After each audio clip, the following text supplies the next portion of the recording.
전국 동시지방선거를 앞두고 후보자들의 정책과 비전을 짚어보는 시간입니다. 6일 지방선거 후보자에게 듣는다. 이번 시간에는 더불어민주당 최민희 남양주시장 후보와 이야기 나눠보겠습니다. 예, 안녕하세요. 안녕하세요. 네. 안녕하세요. 최민희입니다. 자, 첫 번째 질문을 드리겠는데요.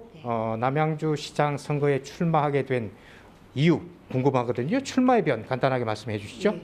정치인에게 있어서 첫 출마 지역을 정치적 고향이라고 합니다. 남양주가 제게는 첫 출마 지역이에요. 정치적 고향이고, 그리고 지난 7년 동안 수많은 인연이 쌓였습니다. 그래서 한마디로 남양주를 사랑하게 됐습니다. 그리고 남양주는 지금 폭풍 성장 중인데요. 곧 100만이 됩니다. 그래서 이렇게 100만이 되는 남양주가 폭풍 성장해서 인구는 늘어나고 있지만 또 여러 가지 문제점으로 위기를 맞고 있습니다. 이 위기를 돌파할 정면 돌파형 리더십이 필요한데 제가 그 적임자라고 생각하고 시민과 함께 폭풍 성장 남양주를 100만 도시로 안정적으로 대한민국 1등 도시로 만들기 위해 출마했습니다. 네, 그렇군요.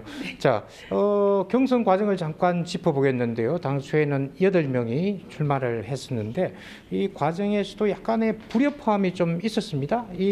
이것을 잠재우고 원팀으로 구성해서 본선에서 승리해야 하는 그런 숙제도 안고 있는 것 같은데 어떨까요? 우선 경선 과정의 약간의 불협화음은 저는 정말 양념 같은 거라고 생각합니다. 그리고 나머지 7분의 후보들도 목표는 하나였습니다. 남양주에서 민주당이 승리하는 것이 목표였습니다. 그래서 8분 중에 대부분이 이미 저에 대한 지지를 선언해 주셨고 원팀을 선언해 주셨습니다. 그래서 앞으로 강철 같은 대우를 만들어서 승리하겠습니다. 근데 특히 이원호 변호사는 행정개혁에 관심이 많습니다. 그리고 문경희 도의회 부의장은 워낙 뛰어난 리더십을 가진 여성 정치인입니다. 그래서 발도 마당발이지만 해안이 있어서 저에게 큰 도움이 되고 있습니다.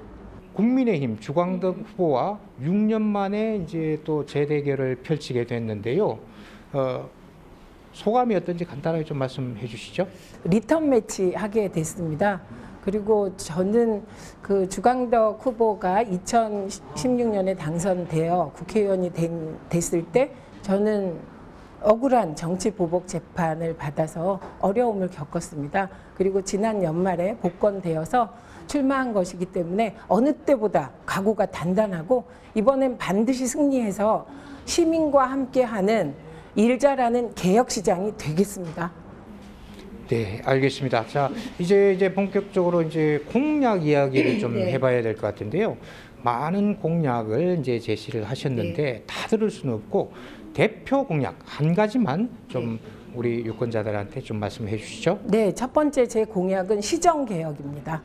예, 남양주시가 100만 도시로 곧 가기 때문에 가장 중요한 것은 시민과 함께 투명, 개방, 소통 행정하는 것입니다. 저의 모든 공약은 제 머릿속에서 나오거나 저와 함께 일하는 분들의 머릿속에서 나온 것이 아니라 제가 한 2달 동안 시민들을 만나면서 그 말씀을 듣고 공약을 만들었습니다. 근데 시민들이 가장 크게 걱정하시는 것이 불통행정이었습니다. 그 불통행정, 늑장행정. 그래서 저는 행정개혁, 시정개혁을 통하여 속 시원한 사이다 행정을 하도록 하겠습니다. 네, 그렇군요. 자, 이제 그 지역 현안 좀 얘기를 나눠봐야 될 것 같은데요.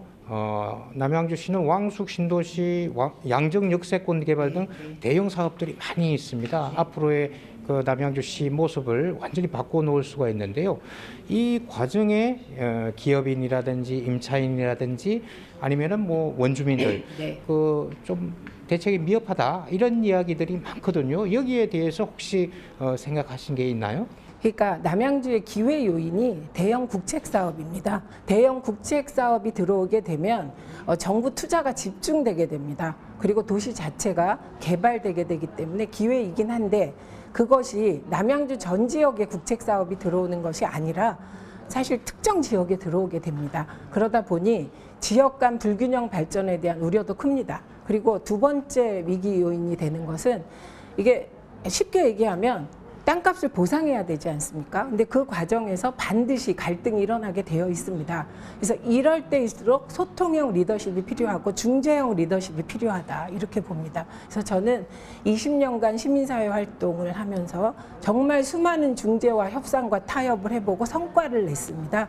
그렇기 때문에 대형 국책 사업이 진행되는 과정에서 정부와 그리고 시민과 지자체 사이에서 윤활유처럼 그런 갈등 조정 구실을 반드시 해낼 것입니다. 네, 알겠습니다. 자, 다음 질문인데요.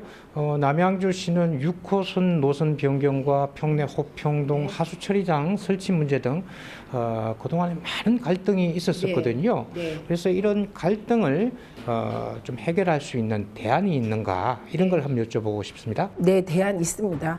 저는 남양주 시민이 어느 지역보다 이성적이고 합리적인 판단을 하는 분들이라고 생각합니다. 제가 만나본 남양주 시민들을 다 그랬습니다. 문제는 어디서 발생했냐?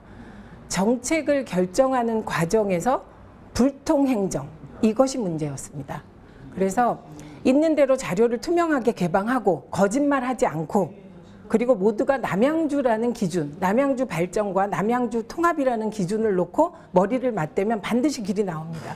제가 지금 말씀하신 그런 그 문제들 다 살펴보고 관계된 주민들도 만났습니다. 근데 시민들이 가장 먼저 지적한 건 적극적으로 소통해 주지 않았다. 정책 결정 과정에서 주민들의 의사를 무시했다. 때로는 사실이 아닌 것을 놓고 결정한 것 같다. 이런 말씀들이 가장 분노를 자아내는 지점이었습니다. 앞으로 최민희의 남양주에서는 그런 일 없습니다. 모든 자료는 투명하게 공개될 거고 그리고 공론화 과정을 거칠 겁니다. 비록 그 과정에서 시간이 조금 걸리더라도 이게 문제가 터지고 다시 봉합하는 것보다는 훨씬 빠른 길이 될 거라고 생각합니다. 네, 알겠습니다. 예, 자, 다음 질문인데요. 남양주시는 면적이 굉장히 넓다 보니까 권역별로 계속 개발이 되어 왔었는데요. 네. 그러다 보니까 이게 지역별로 우리 지역은 개발이 안 된다 이런 불만의 목소리 또 이런 것들이 있거든요. 혹시 여기에 대한 대안도 있을까요? 그러니까 저희가 지역균형 발전을 이루겠다. 이게 제 출마 선언문에 들어가 있습니다. 근데 그 이유가 지금 지적하신 문제 때문이었는데요. 이전에 남양주 리더십은 남양주를 16개 읍면동이 있으면 8개로 나누어서 이거를 지역 거점을 두고 이 리더십을 발휘한 겁니다. 이건 리더십을 발휘하는 사람 입장에선 좋았지만 하나의 남양주라는 통합성이 없습니다. 그렇기 때문에 지역 균형 발전에 대한 거부감이 실질보다 더 클 수 있었던 겁니다. 그래서 저희는 하나가 되는 남양주, 대한민국 1등 도시 남양주 이 기치 아래에서 지역 균형 발전 문제도 해결할 것입니다. 지역 균형 발전이라는 게 하향 평준화가 아니라 상향 평준화가 돼야 되기 때문에 지금 들어오고 있는 국책 사업의 이익금이 다른 지역에 돌아가서 골고루 발전하도록 결국은 시가 어떤 행정을 펼치느냐가 지역 균형 발전에 대한 시민들의 걱정을 덜어드리느냐, 더 심하게 하느냐, 그렇게 결판나지 않을까 합니다. 네, 알겠습니다. 자, 마지막 질문인데요. 이번 선거에 임하는 각오와 유권자들에게 마지막으로 하고 싶은 말씀이 있으면 좀 해주시죠. 네. 우선 민주당 지지자들, 개혁적인 국민들께서는 지난 대선 석패의 아픔이 아직도 남아 있습니다.